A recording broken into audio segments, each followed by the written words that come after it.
আয়নাঘর নিয়ে হাসিনার লোকেদের এত মিথ্যাচার কেন? সত্যই বা কতটুকু?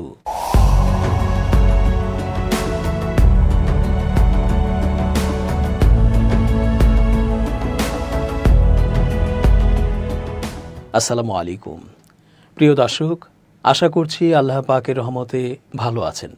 চেঞ্জ টিভির আন্তর্জাতিক চোখ অনুষ্ঠানে আমি এস জে রতন স্বাগত জানাচ্ছি আপনাদের সকলকে।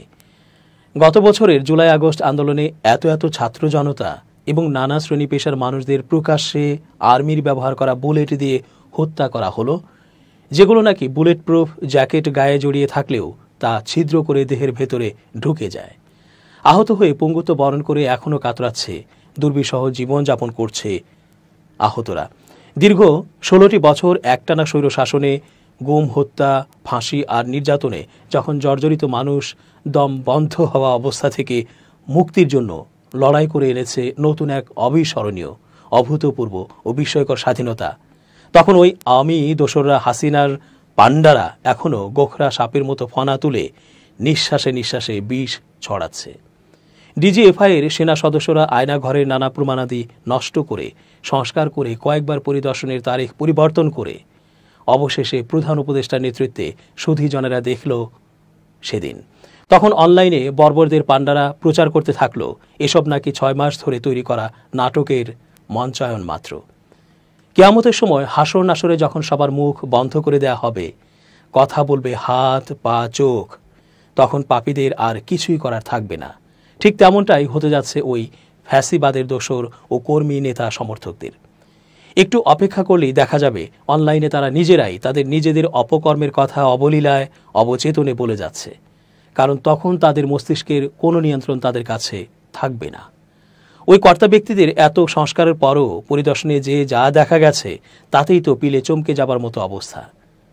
মানুষের মুখে মুখে ফেরা আয়নাঘর খ্যাত শেখ হাসিনার শাসনামলের গোপন বন্দিশালা অবশেষে প্রকাশ্যে এসেছে। গুম অবস্থা থেকে ফিরে আসা মানুষের জবানিতে রাষ্ট্রীয় বাহিনীগুলোর পরিচালিত অবৈধ বন্দিশালায় নৃশংস বর্বরতার কথা আওয়ামী লীগ ক্ষমতায় থাকাকালেই জানা গিয়েছিল। এসবের সত্যতা মিলেছে ভুক্তভোগীদের নিয়ে প্রধান উপদেষ্টা ডক্টর মোহাম্মদ ইউনূসের পরিদর্শনে। মুরগির খাঁচার মতো ছোট্ট কুঠরিতে বন্দী করে রাখা হতো আওয়ামী লীগ ও শেখ হাসিনার বিরোধিতাকারীদের। কোনো কোনো কুঠরি দৈর্ঘ্য ও প্রস্থে 3 ফুট করে, পাশেই শৌচকর্মের জন্য বড় জোর 1 ফুট জায়গা। এর মধ্যে একজন মানুষকে দিনের পর দিন, মাসের পর মাস থাকতে হতো। মাটিতে শুয়ে ঘুমানোর মতো জায়গা পর্যন্ত নেই এসব কুঠুরিতে। মাসের পর মাস হাত চোখ বেঁধে রাখা হতো কুঠুরিতে। জিজ্ঞাসাবাদের সময় চলত বর্বর শারীরিক নির্যাতন। বন্দিশালায় পাওয়া গেছে স্টিলের তৈরি চেয়ার, এতে বসিয়ে ইলেকট্রিসিটির লাইন দিয়ে দ্রুত করে ঘোরানো হতো। দেয়ালে লেখা রয়েছে বন্দীদের আর্তনাদের কথা। দেয়ালে দাগ কেটে বন্দীরা হিসাব রাখত কতদিন কেটে যাচ্ছে আয়না ঘরে। পরিবারের কাছে ফেরার আকুতি জানিয়ে দেয়ালে আই লাভ মাই ফ্যামিলি লেখেন ইব্রাহিম নামের এক বন্দী। বাহিনীগুলোর প্রতি ইঙ্গিত করে লেখেন ওরা মিথ্যাই বলবে। ইব্রাহিমের ভাগ্যে কি ঘটেছে তা জানা যায়নি। 2015 সালের 22 সেপ্টেম্বর কক্সবাজার থেকে অন্তঃসত্ত্বা রেজিয়া বেগম রেবিকে তুলে নেয় র‍্যাব 2।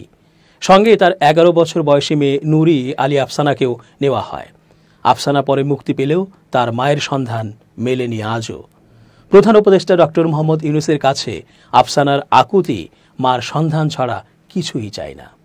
গত বুধবার 6 উপদেষ্টা এবং 8 ভুক্তভোগীকে নিয়ে রাজধানীর কচুক্ষেতে ডিজিএফআইয়ের এবং উত্তরা ও আগারগাঁওয়ের র‍্যাবের আয়নাঘর পরিদর্শন করেন অন্তর্বর্তী সরকারের প্রধান। শেখ হাসিনার কর্তৃত্ববাদী শাসনের পতন ঘটানো অভ্যুত্থানের সময়ে গুম হওয়া বর্তমান 2 উপদেষ্টা নাহিদ ইসলাম এবং আসিফ মাহমুদ সজীব ভুঁইয়াও চিহ্নিত করেন গোপন বন্দিশালায় তাদের কোথায় রাখা হয়েছিল। ভুক্তভোগীরা একে একে সরকার প্রধান, উপদেষ্টাদের সামনে বন্দিশালার দুঃসহ নিপীড়নের কথা তুলে ধরেন। 8 বছর গুম থাকা ব্রিগেডিয়ার অবসরপ্রাপ্ত আবদুল্লাহিল আমান আজমি, ব্যারিস্টার মীর আহমদ বিন কাশেম আরমান দীর্ঘ বন্দি জীবনের লোমহর্ষক বর্ণনা দেন। তারা দুজনই শেখ হাসিনা পালানোর পর 7 আগস্ট মুক্তি পান। 11 মাস গুম থাকা হুম্মান কাদের চৌধুরীও প্রধান উপদেষ্টার সামনে বন্দি জীবনের নিপীড়নের কথা বলেন।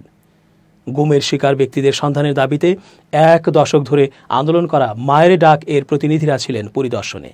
এ নিয়ে প্রশ্ন তুলেছেন তারা। 5 বছর গুম থাকা মাইকেল চাকমাও ছিলেন পরিদর্শনে। আইনশৃঙ্খলা বাহিনীর পরিচয়ে তুলে নেওয়ার পর আর কখনোই ফিরে না আসা বহু ব্যক্তি বাবা মা স্ত্রী সন্তানদের আকুতি ছিল তাদের যেন অন্তত একবার আয়নাঘর দেখতে দেওয়া হয়। তারা জানতে চান স্বজন শেষ সময়ে কোথায় কিভাবে ছিল। মুখে মুখে ফেরা গোপন বন্দিশালা প্রকাশ্যে এলেও ক্ষমতাচ্যুত আওয়ামী লীগ সমর্থকরা এ নিয়ে অনুশোচনা না জানিয়ে উল্টো প্রশ্ন তুলে সামাজিক মাধ্যমে সেদিন দিনভর ট্রল করে। পালিয়ে থাকা জ্যেষ্ঠ নেতারা প্রতিক্রিয়া না জানালেও আওয়ামী লীগের ভেরিফাইড ফেসবুক পেজ থেকে গোপন বন্দিশালার অস্তিত্ব অস্বীকার করা হয়। তাদের ভাষ্য, অন্তর্বর্তী সরকার 6 মাসে বন্দিশালা তৈরি করে পরিদর্শনের নামে নাটক করেছে। তবে সংবাদ মাধ্যম দৈনিক সমকাল গত আগস্টেই গুমের শিকার 6 জন ব্যক্তির বিস্তারিত সাক্ষাৎকারে গোপন বন্দিশালার অস্তিত্বের কথা জানিয়েছিল। র্যাব 1 কার্যালয়ে গোপন বন্দিশালা চিহ্নিত হয় ভুক্তভোগীদের তথ্যে। এর আগে 2022 সালে আওয়ামী লীগ ক্ষমতায় থাকাকালে আন্তর্জাতিক সংবাদ মাধ্যম ডয়েচে ভেলের প্রামাণ্যচিত্রে ডিজিএফআই কার্যালয়ে আয়নাঘর খ্যাত গোপন কারাগারের প্রমাণ দিয়েছিল সেখান থেকে মুক্ত হওয়া ব্যক্তি ও কর্মকর্তাদের তথ্যে। শেখ হাসিনা প্রধানমন্ত্রী থাকাকালে জাতিসংঘ জানিয়েছিল কমপক্ষে 76 জন গুম হয়েছেন। ভুক্তভোগীদের আগে দেওয়া বর্ণনার সঙ্গে গত সেই দিন প্রকাশ্যে আসা আয়নাঘরের কিছু অমিলেও সামাজিক মাধ্যমে প্রশ্ন তুলেছে হাসিনা সমর্থকরা। তবে গত অক্টোবরেই গুম সংক্রান্ত কমিশন অব ইনকোয়ারি সংবাদ সম্মেলনে জানিয়েছিল 5 আগস্টের পর গোপন বন্দিশালার গুরুত্বপূর্ণ তথ্য প্রমাণ নষ্ট করা হয়েছে। দেয়ালে বন্দীদের লেখা রং করে মোছা হয়েছে। ডিজিএফআই এর আয়নাঘরে কিছু পরিবর্তন করা হয়। বন্দীদের রাখা কুঠুরির দেয়াল ভাঙা হয়। কমিশন জানিয়েছিল আয়নাঘর অবিকৃত রাখতে বাহিনীগুলোকে লিখিত ও মৌখিকভাবে বলা হয়েছে। পরিদর্শনে গিয়ে সেদিন ডক্টর ইনুস বলেছেন, গুমের বিচারের আলামত হিসেবে থাকবে আয়নাঘর, পরিবর্তন রোধে সিলগালা অবস্থায় থাকবে। যে কুঠুরিতে বন্দি রাখা হয়েছিল সেখানে গিয়ে কান্নায় ভেঙে পড়েন নুরি আলী আফসানা। মায়ের স্পর্শ খোঁজেন দেয়াল হাতুড়ে। তিনি বলেন, এই সেলে আমাদের বসার মতো জায়গা ছিল না, কিন্তু আমাদের আটকে রাখা হয়। এত বড় একটা পুরুষ আমার মাকে হাতে হাত কড়া পরিয়ে মারধর করত। হাত কড়া খুলে দিতে রক্ষীদের পা ধরে কান্নাকাটি করেছিলাম। তারা জবাব দেয়, হাত কড়ার চাবি হেডকোয়ার্টারে। তারপর একদিন আমাদের নিয়ে যায় বাইরে, কমলাপুরে গিয়ে আমাকে লাথি দিয়ে গাড়ি থেকে ফেলে দেয়। এরপর মাকে আর পাইনি। ভারতের প্রধানমন্ত্রী নরেন্দ্র মোদীর বাংলাদেশ সফরের প্রতিবাদে ফেসবুকে মন্তব্য করে 2020 সালের মার্চে গুম হন প্রকৌশলী মাসরুর আনোয়ার চৌধুরী। তিনি প্রধান উপদেষ্টার সামনে বলেন, 2 লাইনের একটা স্টেটাস লেখার কারণে অফিসে যাওয়ার পথে হাতির ঝিল থেকে গাড়িতে তুলে নেয়। প্রথমে নিয়ে যায় নারায়ণগঞ্জ র্যাব 11 এর কার্যালয়ে, তারপর এখানে অর্থাৎ র্যাব 1-এ নিয়ে আসে। তখন শুধু 2 সন্তানের কথাই মনে করছিলাম। নিশ্চিত ছিলাম আমাকে মেরে ফেলবে। আমার সঙ্গে আরও 3 জন। তাদের একজনকে 1.5 বছর, আরেকজনকে 3 বছর আটকে রাখা হয়েছিল। 17 বছর বয়সী এক কিশোর ছিল যাকে রাঙ্গুনিয়া থেকে ধরে আনা হয়েছিল। আমার সেলের ডান পাশে একটি ছেলেকে রাখা হয়।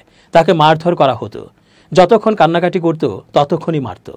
মার ধরে সে পাগল হয়ে গিয়েছিল। উলঙ্গ হয়ে দাঁড়িয়ে থাকত, তাই মারত। গত বছরের 19 জুলাই তুলে নেওয়া হয় বৈষম্য বিরোধী ছাত্র আন্দোলনের সেই সময়কার সমন্বয়ক নাহিদ ইসলাম ও আসিফ মাহমুদ সজীব ভূঁইয়াকে। দেয়ালের খসে যাওয়া পলেস্তারা দেখে আসিফ মাহমুদ তাকে বন্দি রাখা সেল শনাক্ত করতে পারেন। তিনি বলেন, 4 দিন ছিলাম। সেলের দেয়াল ভেঙে কক্ষকে বড় করা হয়েছে। 4 দিন বন্দি থাকা নাহিদ বলেন, একজন এসে ব্যাপক মারধর করত, আরেকজন এসে বোঝাতো, বলতো কথা না শুনলে আগের জন এসে মারধর করবে। হুম্মাম কাদের প্রধান উপদেষ্টার কাছে বন্দি জীবনের দুঃসহ স্মৃতি বর্ণনা করেন। তিনি বলেন, যতবার টয়লেটে নেওয়া হতো ততবার জম টুপি হাত কড়া পরানো হতো। ছাড়া পাওয়ার সময়ের স্মৃতি বর্ণনা করে বলেন, জিজ্ঞাসা করেছিলাম কতদিন আমাকে রাখা হবে। ছেড়ে দেওয়ার 3-4 দিন আগে বলা হয়, মাননীয় প্রধানমন্ত্রী আপনাকে দ্বিতীয় সুযোগ দিচ্ছেন, আপনাকে দেশ ছেড়ে চলে যেতে হবে। তারপর একটি ফোন নম্বর দেওয়া হয়। ডক্টর ইনুস ভুক্তভোগীদের খুঁটিয়ে প্রশ্ন করে বন্দি জীবনের নৃশংসতার কথা শোনেন। আমান আজমি বলেন, 2016 সালের মে মাসে আমাকে বলা হয় দেশ ছেড়ে যেতে হবে। না যাওয়ায় ওই বছরের আগস্টে তুলে নেয়। 41,000-এর বেশি বার আমার হাতে হাত কড়া পরানো হয়। বর্ণনা দিতে গিয়ে কান্নায় ভেঙে পড়েন মীর আরমান। যে কুঠুরিতে বন্দী ছিলেন তা দেখিয়ে তিনি বলেন, 8 বছর চোখ বেঁধে হাত কড়া পুড়িয়ে রাখত। যখন অফিসাররা আসত তখন উঠতে দিত না।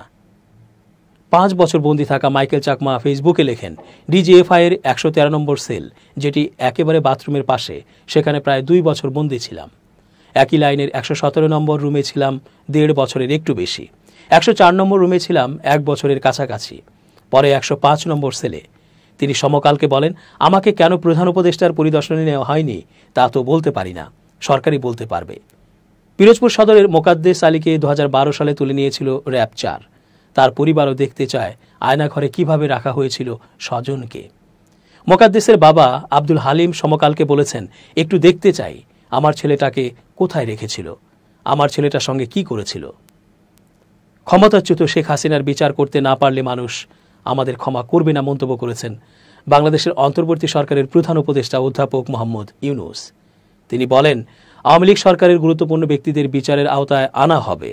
ওয়ার্ল্ড গভর্নমেন্ট সামিটে অংশগ্রহণের জন্য দুবাই সফরে থাকা প্রধান উপদেষ্টা সেদিন বৃহস্পতিবার সংযুক্ত আরব আমিরাত ভিত্তিক সংবাদ মাধ্যম দ্য ন্যাশনালকে দেওয়া এক সাক্ষাৎকারে এসব কথা বলেন। ডক্টর ইউনূস বলেন, ক্ষমতাচ্যুত প্রধানমন্ত্রী শেখ হাসিনা সরকারের গুরুত্বপূর্ণ ব্যক্তিদের শাস্তি এড়ানোর সুযোগ দেওয়া হবে না। সাবেক প্রধানমন্ত্রী এবং তার জ্যেষ্ঠ কর্মকর্তাদের খুঁজে বের করে দেশে ফিরিয়ে আনা হবে, তাদেরকে আইনের মুখোমুখি করা হবে। শেখ হাসিনাকে ফেরত পাঠাতে আমরা ভারতকে চিঠি দিয়েছি জানিয়ে প্রধান উপদেষ্টা ডক্টর ইউনূস বলেন, তার বিরুদ্ধে আমাদের কাছে অনেক প্রমাণ আছে। এছাড়াও জাতিসংঘের মানবাধিকার বিষয়ক হাই কমিশনার প্রতিবেদন প্রকাশিত হয়েছে, সেখানেও তার অর্থাৎ শেখ হাসিনার বিভিন্ন অপরাধের তথ্য রয়েছে। তিনি বলেন, জাতিসংঘের প্রতিবেদন শেখ হাসিনা যা করেছেন তা আমাদের জন্য একটি প্রমাণ। শেখ হাসিনা ও তার আমলের সব অপরাধের তথ্য নথিভুক্ত করেছে জাতিসংঘ। দর্শক, আজকের মতো শেষ করছি এখানেই। ধন্যবাদ।